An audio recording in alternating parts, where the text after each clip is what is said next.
Oke, selamat malam semuanya.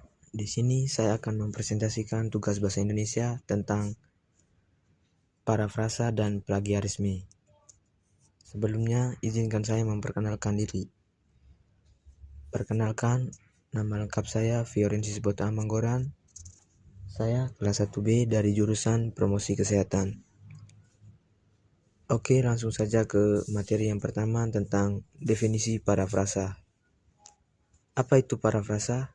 Nah, secara umum, parafrasa adalah bentuk pengungkapan kembali suatu tata bahasa, kalimat, atau pernyataan dengan menggunakan diksi yang lebih sederhana tanpa mengubah makna dari bahasa tersebut. Adapun tujuan dari parafrasa ini adalah untuk menunjukkan pemahaman Anda terhadap sumber dan mengintegrasikannya ke dalam tulisan Anda tanpa menyalinnya secara langsung. Bukan hanya mengubah beberapa kata, tetapi mengubah seluruh struktur kalimat dan pilihan kata. Selanjutnya, teknik parafrasa yang efektif. Yang pertama, pahami sumber bacaan dari teks asli secara menyeluruh sampai Anda benar-benar mengerti maknanya. Yang kedua, catat kata kunci, yaitu tulis poin-poin penting atau ide utama dari teks tersebut. Yang ketiga, tulis tanpa melihat sumber. Posisikan teks asli jauh dari pandangan dan tulis ulang ide tersebut dengan kata-kata Anda sendiri. Yang keempat, ubah struktur kalimat.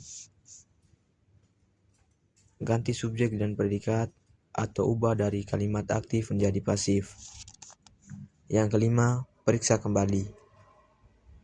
Bandingkan hasil parafrasa Anda dengan teks asli untuk memastikan maknanya tetap sama dan tidak ada kalimat yang terlalu mirip. Dan yang keenam, sertakan kutipan. Selalu sebutkan sumber aslinya, misalkan nama penulis ataupun tahun publikasi di akhir kalimat atau paragraf yang Anda parafrasakan. Selanjutnya, contoh kalimat parafrasa. Nah, di sini teks aslinya ada pada nomor 1, yaitu pencemaran udara adalah masalah serius di kota-kota besar karena emisi kendaraan bermotor dan aktivitas industri menyebabkan peningkatan risiko kesehatan bagi penduduk. Selanjutnya, nomor 2 merupakan parafrasa yang buruk atau terlalu mirip. Nah, bunyi dari parafrasanya adalah pencemaran udara merupakan masalah penting di kota besar karena emisi dari mobil dan industri meningkatkan risiko kesehatan bagi masyarakat. Nah, di sini dikatakan, pada kalimat ini dikatakan parafrasanya yang terlalu buruk karena kalimat yang digunakan terlalu mirip dengan teks asli. Nah, pada nomor 3, di sini merupakan contoh dari parafrasa yang baik. Bunyi dari teks parafrasa yang baik ini adalah kesehatan masyarakat perkotaan seringkali terancam oleh polusi udara yang sebagian besar disebabkan oleh gas buang dari kendaraan dan pabrik. Nah, di sini dikatakan parafrasa yang baik karena teks dari parafrasa ini menggunakan kalimat yang berbeda dari teks asli.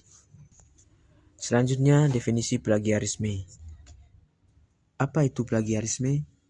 Plagiarisme adalah tindakan mengambil ide, kata-kata, atau karya orang lain dan mengakuinya sebagai milik kita sendiri tanpa memberikan atribusi yang benar. Ini merupakan bentuk pencurian intelektual. Plagiarisme dapat terjadi secara sengaja maupun tidak sengaja. Selanjutnya, jenis-jenis plagiarisme. Yang pertama, plagiarisme langsung. Plagiarisme langsung merupakan tindakan menyalin teks kata per kata tanpa tanda kutip ataupun atribusi.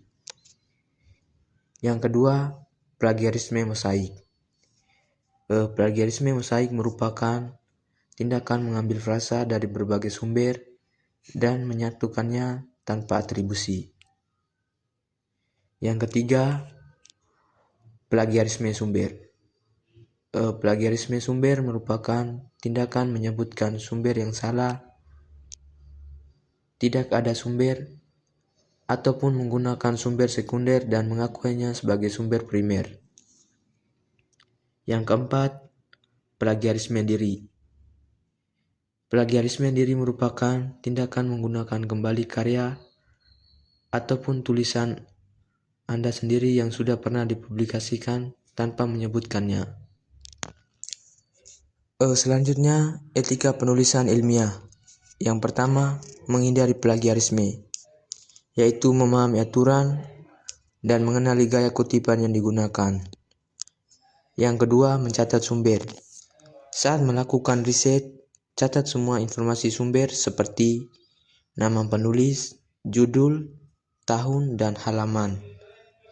Dan yang ketiga, parafrasa dengan benar. Latih kemampuan parafrasa Anda. Pastikan Anda benar-benar memahami ide sebelum menuliskannya kembali. Yang keempat, gunakan tanda kutip. Gunakan tanda kutip saat Anda mengambil kalimat atau frasa persis dari sumber.